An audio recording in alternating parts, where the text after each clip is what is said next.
This Portsmouth Daily Times morning update is brought to you by Advance 360 Progressive Rehabilitation Center, located at 2125 Royce Street in Portsmouth. Call 354-6635 or visit advance-360.com. Heal faster, home sooner.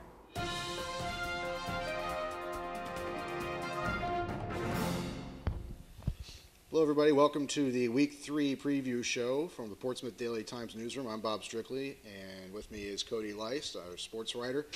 It was an exciting week of football last week. I got to go cover Berg and Oak Hill, and you got to go to, where were you? East and Northwest, right? Mm-hmm. And let's talk about your game for a second. Well, it was interesting. First of all, it was 90-degree heat again. Week 1 and week 2 just seemed like July more than early September, late August. Not as much cramping as what I expected from like week 1. You had a couple of injuries, but I'll tell you what, when I sat and watched Northwest, this is the first time I've watched them play, and I've been down here for almost a year now, and watching Luke Brown. Luke Brown, I will tell you what, he is the real deal. He goes in and scores a lot, scores at will, it seems like. He has a nose for finding the hole to get that big gain. He looked very good. The funny thing is, with that game last week, there's some people you might want to say, did they win it or did they lose it or something? To be honest with you, East won that ball game in the second half. They went in and capitalized on some great field position. Special teams was very good for them. They had 2 pick sixes. The thing that kind of hurt them was after a touchdown, they got called for a celebration penalty. They had to kick off from the 20. That hurt them. Northwest ended up taking the return down to the 4, and Brown scored that touchdown after that. But still, East looked very tough last week, and Northwest looked like they're going to be very tough in the SOC1. Again, Bob, you were over at Oak Hill and Wheelersburg, a battle of the SOC champions from a year ago. What did you see? Well, yeah, looking historically, you'd think it would have been a good game, but it really wasn't. It was completely one-sided. Wheelersburg shut out Oak Hill, and it was Randy Homa's second game, and not many things went right for them. There was a pick 6 by Berg, and the passing attack was just it was clicking, and the game was out of reach before the first quarter was even over, really. But Wheelersburg, for being a team fielding a lot of youth, is really stepping up and filling in their roles quite well. And on the other side, Oak Hill is in the same position, filling a lot of new roles with new faces, and they're not really, hitting their stride yet at this point. I have faith that Oak Hill will get it together, maybe win a few games this year, but they're definitely not going to be contending. Wheelersburg, on the other hand, this week they take on a Portsmouth team that's really been struggling, and they travel to Portsmouth for this game. Kirk Clifford's squad is now 0-2. Berg enters the game 1-1. It's going to be a battle of a team that is susceptible to allowing the run in Wheelersburg with a smaller front against a team who can't run in Portsmouth, who has a total of 83 yards through 2 games. Mm-hmm. And I talked to both coaches this week. Clifford, he just seemed kind of down and desperate. Well, actually, I wouldn't say that too much, but there was one quote that he talked about. He didn't know whether to dress up as Santa Claus or dress up in a Halloween costume because his team is giving away so many things right now. The turnover battle is not in the Trojans' favor. But the one thing that is in Portsmouth's favor is history. Last year, Portsmouth was 1-1 going into Ed Miller Stadium.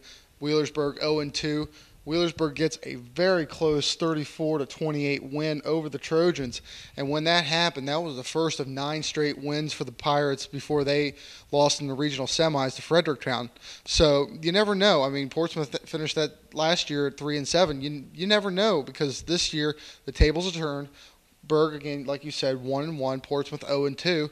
That's going to be something that everybody's got to look out for. And when I was talking to both coaches this week, they said turnovers are definitely going to be a key. And moving on to the next game, the game you'll be covering for us, Piketon and Minford. And both teams are coming off disappointing losses and are looking to rebound. It'll be a question of who gets off the mat faster and harder out of the first quarter for these two teams. Yeah, you're right. And a couple of kids you want to look out for in this game. First of all, for Piketon, it's Isaac Brabson. Last year he was last year was actually a wide receiver. This year he's been moved to quarterback. A lot of losses in the Piketon squad with losses of Jamie Helton, Jared Volgamore, just a couple of names just to throw off the top of my head. At the same time, Minford's in the same boat. They lost a bunch of kids last year. They're going to be relying on Tyler Gaines at the tailback position for a lot of their runs. They had a tough game last week against South Point. This week, they're back at home. This should be interesting to see how, or no, Wellston, I should say. Why am I thinking South Point? But anyways, they should be a very good ball game to sit and watch if you guys don't feel like watching Wheelersburg and Portsmouth. This one's going to be just as good. Yeah, Coach Brent Daniels from Minford said that what he saw on tape from last week were his guys not maintaining their blocks long enough for running backs and wide receivers and their quarterback to make any sort of play. So he said the main focus for the practice week has been to get his guys to block better, and that's going to be the key for Minford in this game. And then we also have one other Friday game. Notre Dame is traveling to Newcomerstown and hoping to continue their winning streak to start the season. Yeah, and this is an interesting situation for Notre Dame. Last week, they're at home. They're hosting Cincinnati Oiler. Oiler, from what I was told, dressed 14 kids for this game.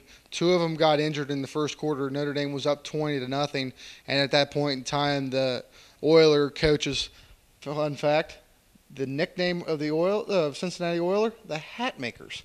But anyways, back to what I'm saying. They lost 2 kids to injury. The coaches just said, we can't do this anymore.